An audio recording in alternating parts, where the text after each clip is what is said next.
नमस्कार दोस्तों, welcome to knowledge ABC. मैं हूं निखिल और आज की इस वीडियो में हम लोग डिस्कस करने जा रहे हैं वीकली करंट अफेयर्स। इसमें हम लोग डिस्कस करेंगे 14 मार्च से 28 मार्च के बीच की करंट अफेयर। तो चलिए शुरू करते हैं। तो सबसे पहले देखते हैं डेज एंड इवेंट्स में। 14 मार्च को international day of mathematics observe किया जाता है हर साल, और इसको पाई डे के नाम से भी जाना जाता है, क्योंकि 14 मार्च को हम लिख सकते हैं 3.14, इस तरह से लिख सकते हैं ना। 14 थर्ड का मंथ हो गया और 14 डेट हो गया, तो 3.14 आता है जो पाई का वैल्यू होता है। तो इसीलिए इंटरनेशनल डे ऑफ मैथमेटिक्स के रूप में इसको मनाया जाता है। नवंबर 2019 में इसको अडॉप्टेड किया गया यूनेस्को के द्वारा, और फर्स्ट जो मनाया गया था वो 2020 में 14 मार्च को मनाया गया था, और इस साल भी मनाया जा रहा है 14 मार्च। उसी का कंटिन्यूटी में हर साल इसको मनाया जा रहा है इंटरनेशनल डे ऑफ मैथमेटिक्स, या फिर पाई डे के रूप में भी इसको हम लोग जानते हैं। अगली बात करें तो international day of action for reverse, ये सेलिब्रेट किया जाता है हर 14 मार्च को ही, और इसमें अवेयरनेस जगाया जाता है लोगों में और पूरे सोसाइटी में रिवर्स के वैल्यू का, रिवर्स के कंजर्वेशन का, रिवर्स के इम्पोर्टेंस क्या क्या है हमारे लिए। तो ये सब चीज़ अवेयरनेस जगाया जाता है। तो ये सब चीज़ें होती है और इसको 14 मार्च को मनाया जाता है। और इस साल 2022 में 25th एनिवर्सरी हुआ इसका, तो मतलब 25 सालों से इसको मनाया जा रहा है। और इस साल का जो थीम है वो the importance of river for biodiversity. अगली बात करें तो वर्ल्ड कंज्यूमर राइट डे। तो कंज्यूमर के लिए ये बना हुआ है, जितने भी टाइप के कंज्यूमर हैं पूरे वर्ल्ड में उनके लिए ये डे मनाया जाता है, सभी के लिए। और 15 मार्च को इसको मनाया जाता है। तो इसमें ये चीज प्रस्तुत किया जाता है कि opportunity to urge that all consumer right be recognised and safeguard. तो जितने भी कंज्यूमर के राइट्स हैं और उनके जो भी राइट्स हैं उनको सेफगार्ड मिले, उनको रिकॉग्नाइज किया जाए। तो ये सब चीज़ें इसमें होती हैं। 15 मार्च को हर साल इसको मनाया जाता है वर्ल्ड कंज्यूमर राइट डे के रूप में। उसके बाद अगली बात करें तो 16 मार्च को हर साल नेशनल वैक्सीनेशन डे के रूप में मनाया जाता है। ऐसा इसलिए मनाया जाता है कि जो पल्स पोलियो प्रोग्राम था जो 1995 में स्टार्ट हुआ था, तो ओरल वैक्सीन जो दिया जाता है पोलियो वैक्सीन, उसका स्टार्टिंग ही इसी डेट से हुआ था, 16 मार्च से हुआ था 1995 में। तो उसी साल से हर साल इसको नेशनल वैक्सीनेशन डे के रूप में मनाया जाता है। वैक्सीन वर्क्स फॉर ऑल इस साल का थीम है 2022 का। उसके बाद अगली बात करें तो यूएन जनरल असेंबली में इस साल मार्च 15 को international day to combat Islamophobia को रिकॉग्नाइज किया गया है, इस पे अप्रूवल हो गया है, और हर साल इसी डेट पे 15 मार्च को ये चीज़ मनाया जाएगा। अगली बात करें तो वर्ल्ड स्पैरो डे की। तो वर्ल्ड स्पैरो डे 28 मार्च को हर साल मनाया जाता है, और ये इसलिए मनाया जाता है तो raise the awareness about the house sparrow. तो इसलिए ये चीज़ मनाया जाता है। इसकी जो संख्या है वो 2013 के बाद से ये काफ़ी गिर गई थी, तो उसी को वापस से रिवाइव करने के लिए, अवेयरनेस जगाने के लिए हाउस स्पैरो को, तो वर्ल्ड स्पैरो डे ये मनाया जाता है। और इस साल का जो थीम है वो लव स्पैरो है। और अगली बात करें तो इंटरनेशनल डे ऑफ हैप्पीनेस, ये हर साल ऑब्जर्व किया जाता है 28 मार्च को ही, और सबसे पहले इसको भूटान ने इनिशिएट किया था यूनाइटेड नेशन में 2013 में, और उसके बाद से ये एक्सेप्ट हो गया, और हर साल 20 मार्च को ये इंटरनेशनल डे ऑफ हैप्पीनेस मनाया जाता है। और इस साल 2022 का जो थीम है keep calm, stay wise and be kind, ये इस साल का थीम है। ये 6th edition of international geological congress ये हेल्ड हुआ है न्यू दिल्ली में। तो ये इवेंट था, तो ये एक इम्पॉर्टेंट बन जाता है, तो इसलिए मैंने इसको इसमें डाल दिया। अगली बात करें तो डेज एंड इवेंट में ही तो ग्लोबल रिसाइकलिंग डे, ये हर साल 18 मार्च को ये मनाया जाता है, रिकॉग्नाइज किया जाता है। इसमें ये चीज़ बताई जाती है कि importance of recycling as a resource not as a waste. तो जितने भी वेस्ट मटेरियल है उसको एज ए रिसोर्स की तरह हम लोग देखेंगे, ना कि वेस्ट की तरह। तो उससे भी रिसाइकलिंग करके हम लोग नए प्रोडक्ट्स और ये सब चीज़ बना सकते हैं। तो इस साल का जो थीम है वो रिसाइकलिंग फ्रेटर्निटी इस साल का थीम है, और हर साल 18 मार्च को ये रिकॉग्नाइज किया जाता है। World sleeping day, world sleeping day हर जो इक्विनॉक्स होता है 21 मार्च को, उसके पहले आने वाला फ्राइडे को मनाया जाता है। तो इस साल 18 मार्च को मनाया गया। तो हर साल ये डेट चेंज होगा, इक्विनॉक्स से पहले जो भी फ्राइडे आएगा तो उसमें मनाया जाएगा। और वर्ल्ड स्लीपिंग डे हर साल मनाया जाता है, और इसका जो इम्पोर्टेंस है तो highlight the importance of quality sleep, इसलिए इसको मनाया जाता है। अब एक एमसीक्यू बनाते हैं। तो sparrow is the state bird of which state? तो आपके ऑप्शन है दिल्ली, हरियाणा, उत्तर प्रदेश या फिर कर्नाटक। इसका आंसर आप कमेंट बॉक्स में कर सकते हैं। इसका सही आंसर मैं टेलीग्राम चैनल पे अपलोड कर दूंगा। अगली खबर है इंफ्रास्ट्रक्चर से। तो इंफ्रास्ट्रक्चर में देखेंगे तो स्टेट गवर्नमेंट जो है महाराष्ट्र के, उन्होंने अनाउंस किया है कि कंट्री का फर्स्ट मेडिकल सिटी ये लोग बनाएंगे और इंद्रायणी मेडी सिटी के नाम से जाना जाएगा, जो कि पूना में लोकेटेड होगा। और ये लगभग 300 एकर्स ऑफ लैंड में ये चीज़ बनेगा और इसमें जितने टाइप की जो ट्रीटमेंट होती है, मेडिकल ट्रीटमेंट होती है, स्पेशलाइज ट्रीटमेंट होती है, वो सारी चीज़ सिंगल रूफ के अंदर होगा, सिंगल हॉस्पिटल के अंदर ये चीज़ पूरा होगा। और ये जो पूरा प्रोजेक्ट है ये 10,000 करोड़ लगभग इन्वेस्टमेंट ये अट्रैक्ट करेगा बाकी अदर सोर्सेज से। तो ये एक तरह का यूनिक टाइप का प्रोग्राम है, तो ये न्यूज़ में भी है, तो इसलिए ये काफ़ी इंपॉर्टेंट हो जाता है। तो फर्स्ट मेडिकल सिटी कंट्री का कहाँ पे बन रहा है, तो इंद्रायणी मेडी सिटी जो कि पुणे में बन रहा है। अब इंडिया का अगला बात करें तो इंडिया का फर्स्ट डिजिटल वाटर बैंक, ये एक तरह का कंसेप्ट है और डाटाबेस उसको बनाया जाएगा एक्वावेरियम नाम से। फर्स्टली इसको बेंगलोर में लॉन्च किया गया है, एक प्राइवेट ग्रुप है एक्वाक्राफ्ट ग्रुप वेंचर के द्वारा। और इसमें जितने भी वाटर का जो सोर्स है और इंस्टीट्यूशन है उन सबको लिस्टिंग की जाएगी और एक कॉमन डाटाबेस बनाया जाएगा। तो कॉमन डेवलपमेंट प्रोग्राम में इसमें काफ़ी मदद मिलने वाली है।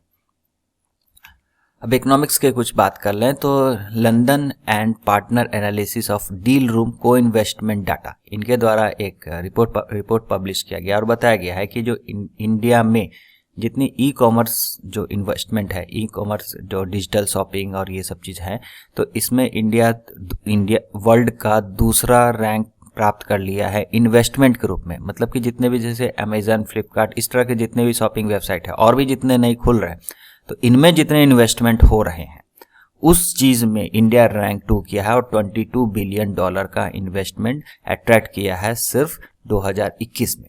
ठीक है, जबकि यूएस का रैंक फर्स्ट है जो कि $51 बिलियन का इन्वेस्टमेंट है और रैंक 2 पे इंडिया है $22 बिलियन का।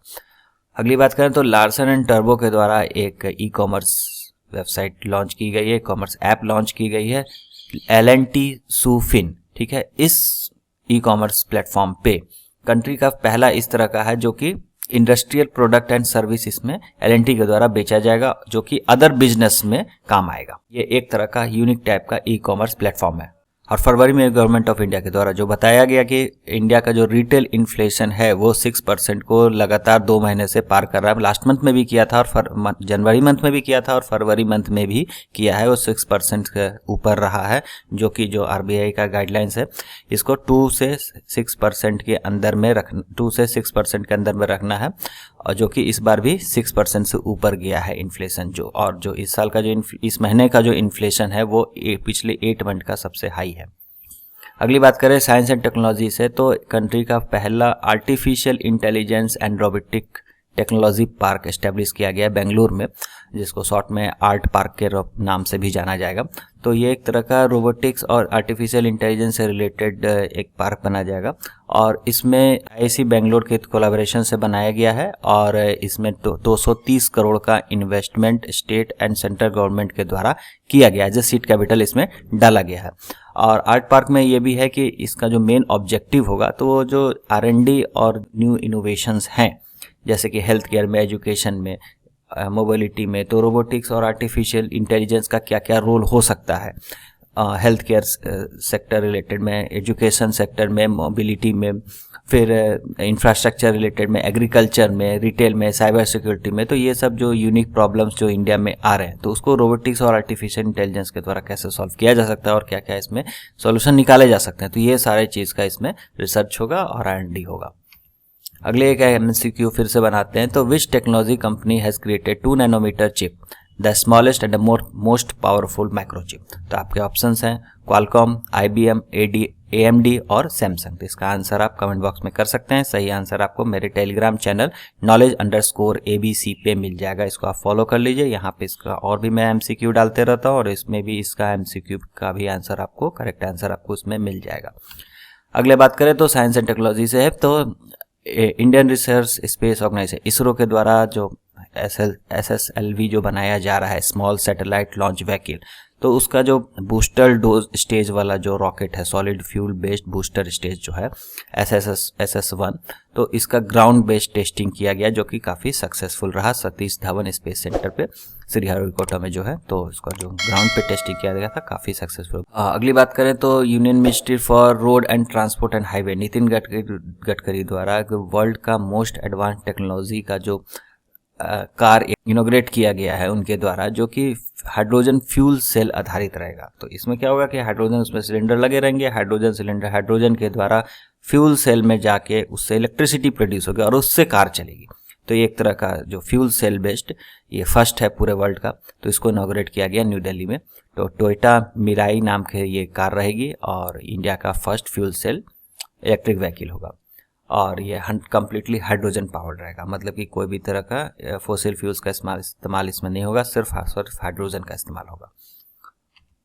अगली पॉलिटी से है तो भगवंत मान 18 चीफ मिनिस्टर बन गए हैं पंजाब के। तो आम आदमी पार्टी इस बार 92 सीट की जीती थी। 117 सीट का जो पंजाब असेंबली है, स्टेट असेंबली, उसमें से 92 सीट जीती थी। तो और ये भगवंत मान अपने नए चीफ मिनिस्टर बन गए, 18th चीफ मिनिस्टर हैं पंजाब के। बात करें इंटरनेशनल रिलेशंस में तो इंडिया के द्वारा $1 बिलियन का लाइन ऑफ क्रेडिट दिया गया है श्रीलंका को। जैसा कि आप लोग जानते हैं श्रीलंका भी हेवी क्राइसिस, इकोनॉमिक क्राइसिस से गुजर रहा है। वहाँ पे फूड की शॉर्टेज और पेट्रोलियम की शॉर्टेज और नेसेसरी प्रोडक्ट की शॉर्टेज, मेडिकेशन की टॉस, ये सब चीज़ की शॉर्टेज हो रही है। तो इंडिया के द्वारा $1 बिलियन का लाइन ऑफ क्रेडिट दिया गया। लाइन ऑफ क्रेडिट का मतलब ये हो गया कि 1 बिलियन का जो लोन दिया गया है उसको बहुत आराम से, बहुत ही कम इंटरेस्ट पे, बहुत लंबे समय पे इसको लौटाना है, एक बात। और $1 बिलियन का आप कोई भी सामान आप इंडिया से ही परचेज कर, सिर्फ और सिर्फ इंडिया से ही परचेज करना है।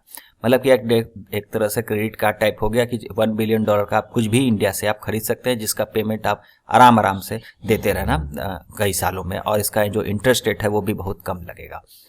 अगली बात करें तो डिफेंस से है तो Stockholm international peace research institute SIPRI, इसके द्वारा एक हर साल रिपोर्ट पब्लिश की जाती है और इस साल भी पब्लिश की गई है, इंटरनेशनल आर्म्स ट्रांसफ़र। ठीक है, तो इस रिपोर्ट में ये बताया जाता है कि वर्ल्ड में कितने आर्म्स के एक्सपोर्ट हुए, कौन कौन से एक्सपोर्टर थे, कितने एक्सपोर्ट किए, सबसे रैंक 1 पे कौन था, सबसे कम और ज़्यादा कौन कौन एक्सपोर्ट किया आर्म्स का। तो ये चीज़ पूरा इसमें बताया जाता है इस रिपोर्ट में। तो इसमें बताया गया है कि इस साल का जो रिपोर्ट है ये 5 साल का लेके चला गया, 2017 से 2021 के बीच में। तो इंडिया और सऊदी अरेबिया को लार्जेस्ट इंपोर्टर बताया गया है इस रिपोर्ट में आर्म्स का। ठीक है, 11% इंडिया इंपोर्ट किया है आर्म्स का। सिर्फ इंपोर्ट पूरे वर्ल्ड में जितने भी आर्म्स खरीदे गए हैं उसके 11% तो सिर्फ इंडिया ही किया है। ठीक है, और जो 85% जो इंडिया का जो इंपोर्ट हुआ है वो सिर्फ 3 कंट्री से आया है। तो सबसे अधिक रशिया से 46%, फ्रांस से 27% और यूएसए से 12%।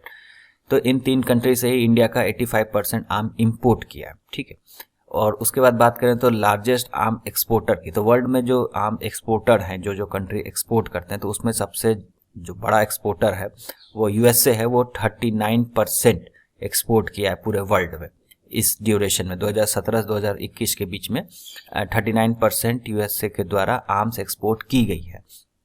और उसके बाद की बात करें तो रैंक 2 पे कौन है, तो रैंक 2 पे रशिया है जो कि 19% आर्म एक्सपोर्ट किया। उसके बाद फ्रांस है 11%, चाइना है 4.6% और उसके बाद जर्मनी है 4.5% पे। और जहाँ तक बात करें अपना भारत महान का, तो कहाँ पे है हमारा भारत आर्म्स एक्सपोर्ट करने में, तो 23rd रैंक आया है इंडिया का, जो कि 2017-2021 के बीच में है, जो आर्म्स एक्सपोर्ट करने पे। ये इंपोर्ट करने में 11% पे है और जो एक्सपोर्ट करने पे 0.2% है ऑफ ग्लोबल एक्सपोर्ट। तो ग्लोबली जितने आर्म्स एक्सपोर्ट होते हैं उसमें 0.2% इंडिया का भी एक्सपोर्ट है, जो कि अभी स्टार्टिंग है, धीरे धीरे ये काफ़ी भी बढ़ जाएगा। अब बात करें इन्वायरमेंट से रिलेटेड, तो मुंबई का जो म्यूनिसिपल कॉरपोरेशन है, बृहन मुंबई म्यूनिसिपल कॉरपोरेशन, इनके द्वारा अनाउंस किया गया है कि मुंबई को नेट जीरो कार्बन इमिशन बना देंगे 2050 तक। ठीक है, ये बहुत ही अच्छा कदम है। और जहाँ तक बात है तो मुंबई ऐसा करने वाला फर्स्ट साउथ एशियन सिटी बना है जो कि ऐसा टारगेट सेट किया है।